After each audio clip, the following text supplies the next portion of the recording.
Class 9 के chapter 15 का example 3 है। क्वेश्चन में हमसे बोला गया है a die is thrown 1000 times with the frequencies for the outcomes 1 2 3 4 5 and 6 as given in the following table. Question में हमसे बोला गया है कि एक डाई को जो है 1000 टाइम्स जो है थ्रो किया जाता है यानी फेंका जाता है, तो उसके ऊपर जो आउटकम्स आती हैं 1 2 3 4 5 एंड 6 उनके लिए जो है हमें यहाँ पर टेबल गिवन है। ठीक है, अब देखिए सबसे पहली बात डाई की आती है। डाई क्या होता है, जब हम लूडो खेलते हैं तो लूडो में जो दाना होता है उसको हम डाई कहते हैं। ठीक है, अब आउटकम को देख लेते हैं। आउटकम क्या होती हैं, जो भी पॉसिबिलिटी होती हैं। जैसे मान लीजिए अगर हम डाइस की बात करते हैं तो जब हम उसको फेंकते हैं तो उस पर क्या क्या चीज़ें आ सकती हैं, वही आउटकम्स होती हैं। ठीक है, तो उस पर 1 आ सकता है, 2 आ सकता है, 3 आ सकता है, 4 आ सकता है, 5 आ सकता है, 6 आ सकता है। तो उस डाइस की जो आउटकम्स होंगी वो क्या होंगी, ये सब होंगी। 7 उसकी आउटकम में नहीं आएगा क्योंकि 7 वहाँ पर आ नहीं सकता है। जैसे कॉइन है, अगर कॉइन को हम उछालते हैं तो उसमें क्या क्या चीज़ें आ सकती हैं, हेड आ सकता है, टेल आ सकता है, तो वही उसकी आउटकम्स होंगी। ठीक है, तो इसी तरीके से यहाँ पर जो है हमें जो डाइस को फेंकने के बाद जो आउटकम्स हैं उसके आउटकम में और वो जितनी जितनी बार आई हैं उनमें जो है एक टेबल गिवन है।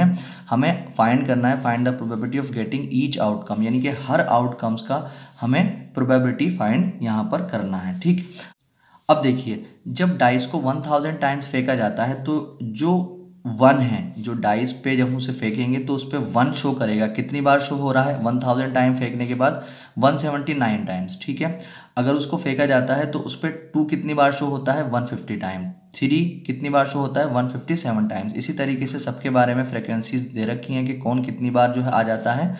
तो अब अगर हम इन सबको ऐड करेंगे तो 1000 ही आएगा। ठीक, तो अब जो है अब हमसे बोला गया है कि प्रोबेबिलिटी ऑफ गेटिंग 1, यानी कि 1 आने की प्रोबेबिलिटी हमें फाइंड करनी है। अब देखिए 1 कितनी बार आया है, 1 179 टाइम आया है। तो यहाँ पर क्या करेंगे, जिस चीज़ की प्रोबेबिलिटी निकालनी होती है वो और अपॉन में जितने टोटल होते हैं, तो जितनी बार उसको थ्रो किया गया है, तो 1000 टाइम जो है थ्रो किया गया है तो 1000 इसके अपॉन में लगा देंगे। अब आपको पता है अगर कभी 1 के साथ कुछ 0 होते हैं और हमें डिवाइड करना हो किसी नंबर को, तो अगर ऊपर वाला नंबर लिखते हैं और अपॉन में 1 के साथ जितने 0 हैं उतने डिजिट बाद पॉइंट लगा देते हैं। 1 2 3 डिजिट बाद यहाँ पर पॉइंट आ जाएगा। ठीक है, तो 1 आने की जो प्रोबेबिलिटी हो जाएगी 0.179 हो जाएगी। इसी तरीके से 2 आने की प्रोबेबिलिटी जो हो जाएगी 150। 2 कितनी बार आया, 150 टाइम आया और अपॉन में टोटल कितना था, 1000। ठीक है, तो यहाँ पर कितना आ जाएगा, 1000। 0 से 0 खत्म हो जाएगा।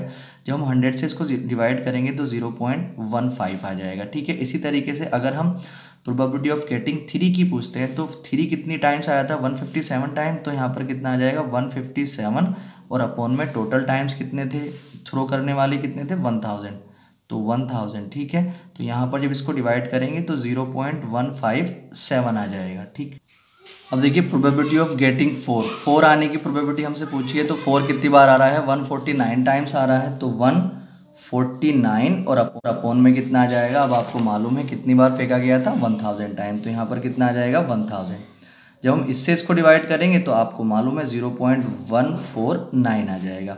5 आने की जो प्रोबेबिलिटी है वो कितनी है, 5 कितनी बार आया था, 175 टाइम, तो 175 और अपॉन में कितना आ जाएगा, 1000। जब इससे इसको डिवाइड करेंगे तो 0.175 आ जाएगा। इसी तरीके से जो 6 आया है उसको अगर हम देखते हैं तो 190 टाइम आया है, तो 190 और अपॉन में कितना आ जाएगा, 1000। ठीक है, 0 से 0 खत्म हो जाएगा। जब इससे इसको डिवाइड करेंगे तो 0.19 आ जाएगा। ठीक है, तो ये इनके आंसर्स आ